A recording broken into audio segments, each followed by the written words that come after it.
Hi, I'm Mohammad Nazmi. So today I will share to you video about how to change your car engine oil. Okay. Changing the engine oil in your vehicle is one of the most important and necessary procedures to keep your vehicle running and on the road. Whether you have a car, a truck, a van, or an SUV, the basic principles are the same, and we're going to show you how to do it yourself. Why would you want to do it yourself? You're not going to save a ton of money, but doing it yourself, you're going to have peace of mind knowing the job was done right. Excuse me, sir. Your oil change is almost done, but we did notice a few other things. The steering wheel does get hard to turn at times, and it makes noise, so we could flush fluid for you. Have an extra maybe half an hour to wait. We're also running a special this month. Since we're flushing the steering fluid flush, we can also include a transmission fluid flush, which will definitely help. Yeah, and that's another reason. Items you're gonna need are oil, an oil filter. Based on your vehicle, you may need an oil filter socket, cup, or strap wrench. To get the drain plug off, you're gonna need a wrench or a socket and ratchet. You're gonna need a drain pan and a funnel, also gloves and rags, and if you can't get under your vehicle, a jack and jack stands. If you need any of these tools, check out oneaauto.com. We're going to want to look at our engine and determine which side of the engine bay the engine is on, especially if you have a front-wheel drive vehicle. The engine is more on the passenger side. On this vehicle, the transmission is on the driver's side. So when we're underneath the vehicle, we're going to make sure we drain the oil from the passenger side.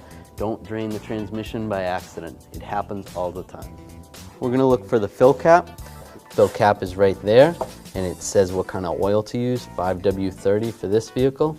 So we're gonna untwist the fill cap, pull it up. If you have a truck or a Jeep or something that you can get underneath, you don't have to jack it up. But if you have a vehicle that's really low, something like this, you're gonna have to raise it up.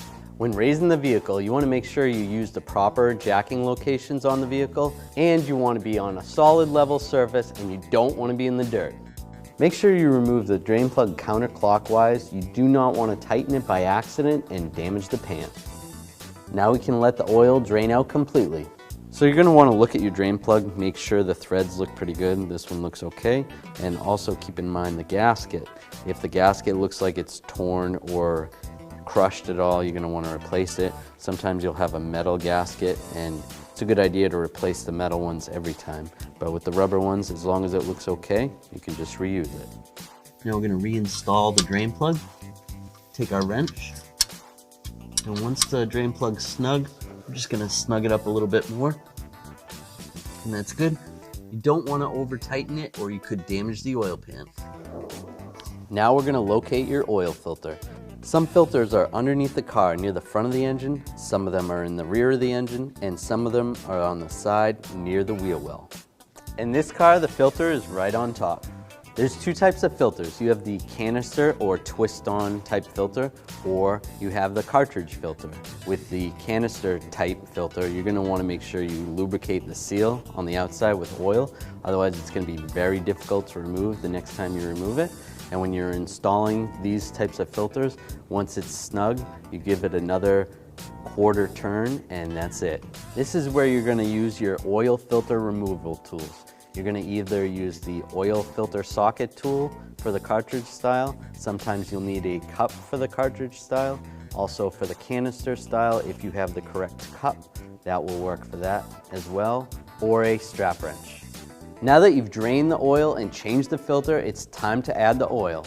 You can use conventional or synthetic motor oil. I prefer synthetic oil. Some vehicles require it. Check your owner's manual for the amount and the type.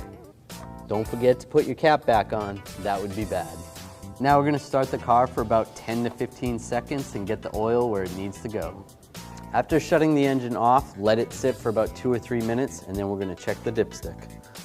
We're going to wipe off the dipstick first, reinsert the dipstick, and then pull it out, and we'll check the level. So you want to make sure the oil level is in between these hash marks. If you just changed it, then you want it up closer to the top of it, which it is. So we're actually perfect right there. We don't have to add any. If the oil level is a little low, you can add some more and then recheck it. That's it, your oil change is done. I hope you enjoyed this video and it gave you the confidence to do it yourself. And as always, if you need any parts for your vehicle, check out oneaauto.com.